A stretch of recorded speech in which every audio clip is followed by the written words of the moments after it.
So, I've decided that I'm going to video document shit. Today is day 3.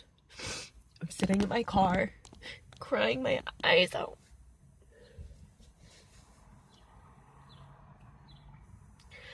Well, Matt sits in my apartment with my son, filling his head with a bunch of lies about me, about how I'm crazy.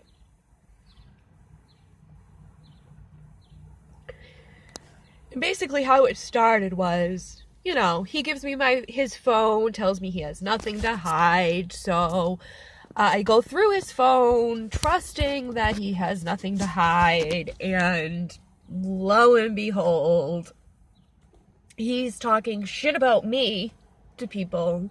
He's talking to people and telling them that he's gonna send them money, he's gonna buy them plane tickets, he's gonna send them Suboxones while I'm paying for everything. I go to work. I'm making like $400 a week before the corona. Buying pot, food, clothes, taking care of him, bringing him to his appointments, gas, the whole 9 yards.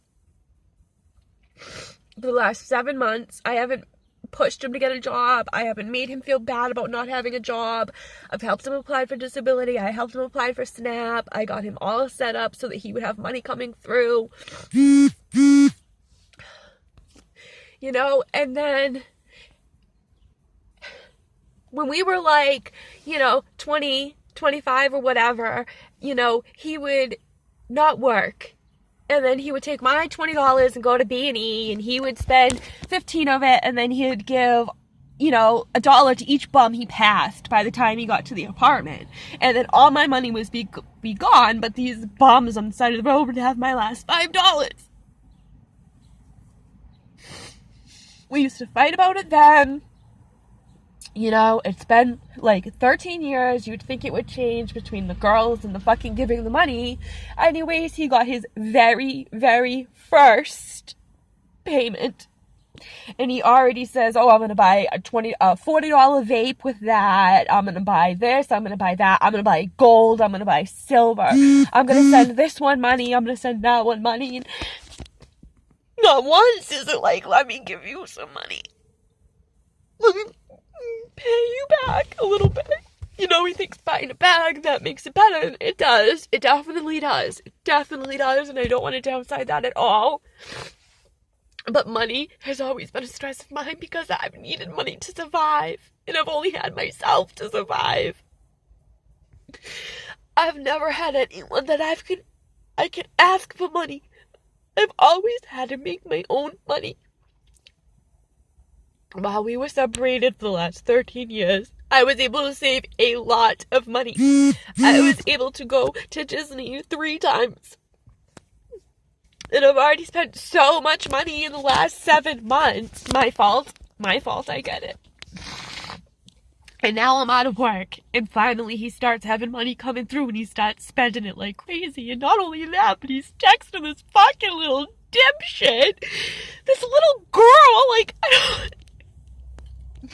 when I went to see him in the hospital, when his mother called me and told me that he could die, and he was in a bad place, I rushed there. I thought he was gonna die. When I got there, I was greeted by this fat, nasty, fucking white trash bitch and her fucking little teeny bopper fucking chick daughter. And they just keep telling me about how he hates me and how he doesn't want to see me. And about how they had to pay him to go on the camping trip with me because he didn't want to be near me.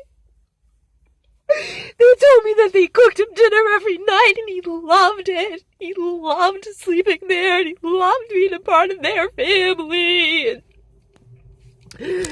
then when all this shit's going down, whether it's him, whether it's her, whether it's the mother, whether I don't care who the fuck it is, somebody is texting me from his phone telling me about how he eats her out so well. He loves her pussy. Her pussy was so much better than my pussy. And all of that 16 years old, I went to the police because I could not believe he would do something like that. I got a restraining order because she told me that she was going to kick my ass, and he told me that he wasn't going to stop her, that he would help her find me, and I have all of these messages. I have all of this in black and white print. Then we start hooking back up again in the hotel, and I told him how I felt. I didn't want that in my life, and there's no reason for him to be friends with her. I have no friends whatsoever. Why does he need to have all these friends that hurt me?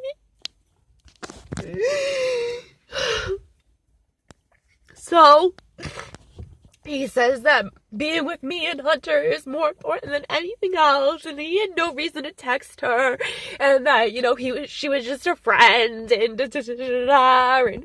But lo and behold, on March 24th, which was last week, we got into a baby fight, a little tiny baby fight, so small, I can't even remember what it was about. I just knew we were fighting. And he took that moment to text her, the phone that I pay for, to text this little fucking dipshit that he misses her. Oh, I forgot to tell you that when he was in the ICU, after he went, they filled my head with all of this stuff about how he was so in love with them, and he was going to be with them, and he hated me, and he couldn't even stand the sight of me, didn't want me to go into that room, and everything else. I called the next day. When his mother called me and told me that he had woken up, I called. And I said, hey, what's up? Like, this is, and he's like, oh, Justina, I'm so glad to hear your voice. A 16-year-old. Why would he care? What? So that's why when all of the messages were going through and telling me how happy he was with her, why would I not believe that? He has told me for 20 years about all these hot college chicks and how he goes there and he's just full of all this pussy. When he's in Boston, he walks down the street and get any pussy. He wants all these 20-year-old pussies. Oh, he loves 20-year-old pussies. He loves 20-year-old pussies, but he can't have sex with me. He doesn't touch me. He can't kiss me. He doesn't do anything. He does everything possible not to associate with me. When I'm in the living room, he does the dishes, or he goes and cooks. If I go out there, he'll go into the living room. Sometimes he'll just get up and go in the back room and just stay in the back room so he doesn't have to be with me.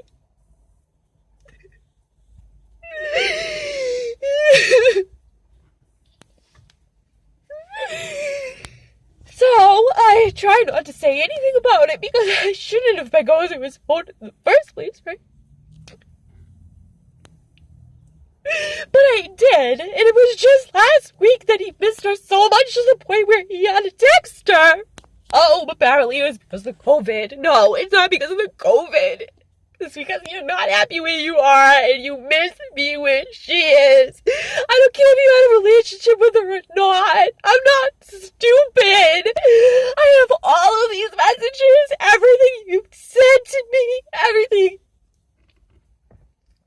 But I'm crazy because I'm supposed to be getting my period. And I take Paxil on a daily basis, so I'm crazy and I have no reason to have these feelings, and I apparently make it all up even though I can show you black and white. And then he wants to get physical, he wants to get aggressive, he wants to assert himself, he wants to be the big bad person. And I just backed out because I don't want to get hit. I don't want to get hit and then go into my house with a mark on my face and have to explain it to my son. And so that's where we stand now, is day 3 of me sitting in my car. The first day I walked around East Providence for 3 hours in my pajamas. No socks, no bra, no jacket, no pot, no phone, no pocketbook, no car, no nothing. Because he had all of that. He had all of that I've worked so hard for, and he just takes it all from me. And And I'm just stuck walking around East Providence for 3 hours. And then I finally come back to get my car. I finally spend the night at home. I can't sleep. I'm a mess. He's in the living room, sleeping in the living room with all of his stuff packed. And then I try to suck it up. I try not to make a big deal out of it. I try to pretend it didn't happen. I try to go on the next day. And we just get into another big fight about it because he won't acknowledge my feelings. He won't acknowledge the reason why I have these feelings. He won't acknowledge his part in it. All he can say is that I'm crazy and I'm PMSing.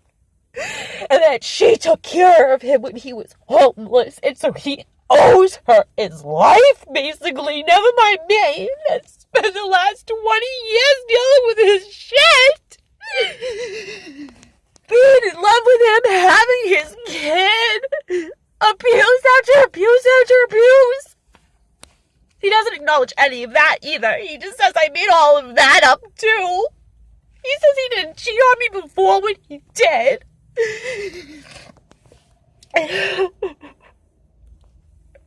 And so now it's day 3 and I'm sitting in my car and I have nowhere to go.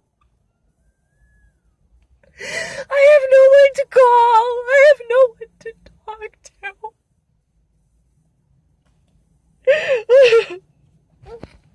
My mom's dead. My brother hates me. My best friend in my relationship is so broken that we can't be there for each other, apparently. I've had no friends. I've had no friends for at least 6 years. I've tried to journal. I've tried to go to counseling. I'm broken. I'm broken and I don't know how to get fixed. And I thought that I loved him so much that everything would be okay. And we would be able to get past everything because we were so old now. And he wouldn't need to cheat on me because I would have more sex with him. But he turns me down. He can't even look at me. He won't touch me. He hates me. And I just don't understand why everybody hates me so much. My daughter won't talk to me. My son won't talk to me.